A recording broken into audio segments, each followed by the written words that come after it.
Saya nak cerita dengan anda rakan-rakan, apa yang penting sebenarnya dalam Amway? Sebenarnya buat keputusan. Ramai orang yang boleh daftar. Itu pun ada juga yang tak nak daftar, betul tak? Tapi ramai orang yang boleh daftar, tapi adakah tentu dia nak buat Amway?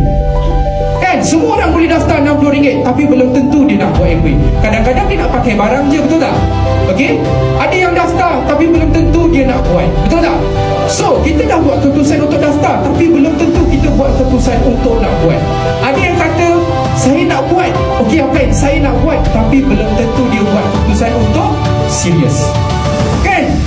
Ada yang kata nak buat, kita ajak pergi seminar, tak boleh. Kita ajak masuk Zoom, tak masuk Zoom. Kan sebab dia tak serius. Ada yang kata, kan, okey apa? Saya nak serius. Adakah dia dah buat keputusan untuk meningkat?